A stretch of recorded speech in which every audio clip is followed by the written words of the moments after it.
Hello students, in today's biology class, we are going to study types of nutrition in living organisms. So there are three main types of nutrition in living organisms.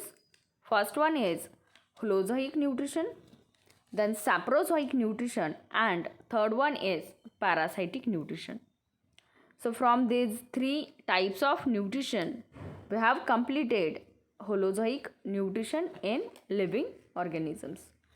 So in this class, we are going to study saprozoic nutrition and parasitic nutrition in living organisms. So let us start with the saprozoic nutrition first. So the organisms which obtain their food from the dead and decaying matter, so this type of organisms are called as saprophytes, and the mode of nutrition is called as saprozoic mode of nutrition.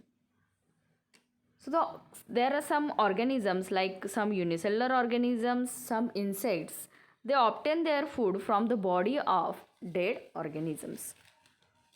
So ये जो organisms है जो इन dead bodies से जो nutrition absorb करते हैं तो उनको हम कहते हैं saprozoic mode of nutrition. So the examples of these organisms are houseflies, ants and spiders. So ये है saprozoic nutrition. So ये जो animals होते हैं या organisms है तो ये dead bodies या फिर environment जो होता है तो environment से भी ये nutrition को क्या करते हैं absorb करते हैं. तो मोस्टली जैसे कि हमने स्मॉल इंसेक्ट में अगर हम बात करते हैं तो सैप्रोफाइट्स में आते हैं जो ऑर्गेनिज्म जैसे कि फंगल स्पेसीज है. तो ये जो फंगल स्पेसीज होते हैं वो क्या करते हैं डेड एंड डिकेइंग मैटर पे ग्रो होते हैं. तो ऐसे ऑर्गेनिजम्स को हम सैप्रोफाइट्स भी कहते हैं. Then next type is parasitic nutrition. So parasites means the organisms which take nutrition from the host body. तो जो ऑर्गेनिजम्स टोटली डिपेंड होते हैं अदर ऑर्गेनिजम्स पे for their food, they are called as parasites. So we have observe in our surrounding that is some like animals like dogs and buffaloes. So on the body of these animals, some small insects or small animals we observe, and that animals are called as parasites. So ये जो small animals है, little animals है, तो इनको food कहाँ से मिलता है? तो ये जो ऑर्गेनिजम्स है तो वो क्या करते हैं होस्ट के बॉडी से, या होस्ट यानी कि जो अदर ऑर्गेनिज्म है जिसके बॉडी के सरफेस से या फिर बॉडी के अंदर एंट्री करके जो ऑर्गेनिजम्स न्यूट्रिशन को इनटेक करते हैं तो ये ऑर्गेनिजम्स पैरासाइट्स होते हैं. तो यहाँ पे टू टाइप्स है पैरासाइटिक न्यूट्रिशन के. First one is ectoparasitic nutrition and then second one is endoparasitic nutrition. Two types की न्यूट्रिशन है यहाँ पे, ectoparasitic nutrition and endoparasitic nutrition.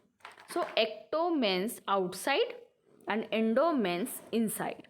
तो ये जो मीनिंग है तो इसमें क्या है, पैरासाइट्स है यानी कि ये कंपलसरी या ये होस्ट के बॉडी से ही न्यूट्रिशन एब्सॉर्ब करने वाले हैं. बट ये जो एक्टोपैरासाइट्स होते हैं वो क्या करते हैं on the surface of animals. ये जो ऑर्गेनिजम्स ये कहाँ पे रहते हैं? On the surface of other animal. जो बॉडी होती है अदर एनिमल्स की, इसके सरफेस के ऊपर रह के ये ऑर्गेनिजम्स वहाँ से न्यूट्रिशन को लेते हैं. जैसे कि ब्लड सकिंग कुछ एनिमल्स होते हैं, ब्लड को सक करते हैं, तो ये बॉडी के सरफेस जो ऑर्गेनिज्म है तो उसके बॉडी के सरफेस पे बैठ के वहाँ से क्या करते हैं न्यूट्रिशन को एब्सॉर्ब कर लेते हैं. तो कुछ ऑर्गेनिजम्स ऐसे होते हैं कि जैसे कि एंडोपैरासाइट्स है. तो ये जो एंडोपैरासाइट्स होते हैं इसमें मोस्टली आते हैं वर्म्स जो कि बॉडी के अंदर टिश्यू या फिर जो हमारे सेल्स है उनके अंदर एंट्री करके जो ऑर्गेनिजम्स न्यूट्रिशन को एब्सॉर्ब करते हैं तो वो आते हैं एंडोपैरासाइट के ग्रुप में. तो यहाँ पे अगर हम डिफाइन करेंगे एक्टोपैरासाइटिक न्यूट्रिशन को तो ectoparasitic nutrition means the nutrition the organisms which take nutrition from the body surface of other animals, they are called as ectoparasitic nutrition. And endoparasitic nutrition जो न्यूट्रिशन जो है वो बॉडी के अंदर जो पैरासाइट्स है जो बॉडी के अंदर रह के बॉडी के अंदर एंट्री करके वहाँ से न्यूट्रिशन को एब्सॉर्ब कर लेते हैं, तो वो कौन है? एंडोपैरासाइटिक न्यूट्रिशन है।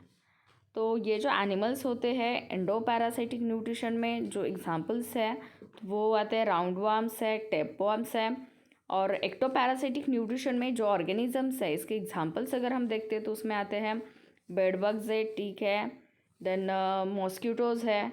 तो ये जो ऑर्गेनिजम्स है, लीच है, तो ये ऑर्गेनिजम्स एक्टोपैरासाइट्स हैं। सो यहाँ पे हमने 2 टाइप्स के न्यूट्रिशन को आज डिस्कस किया है। फर्स्ट वन जो हमने डिस्कस किया वो पैरासाइटिक न्यूट्रिशन, सैप्रोसाइटिक न्यूट्रिशन। उसके बाद हमने डिस्कस किया पैरासाइटिक न्यूट्रिशन। पैरासाइटिक न्यूट्रिशन में हमने 2 टाइप्स देखे, ectoparasitic nutrition and endoparasitic nutrition. So this is the last part of our lesson. So today's homework is define the term parasites, then saprophytes, and what are the 2 types of parasitic nutrition. So these are the 2 questions you have to solve in today's homework.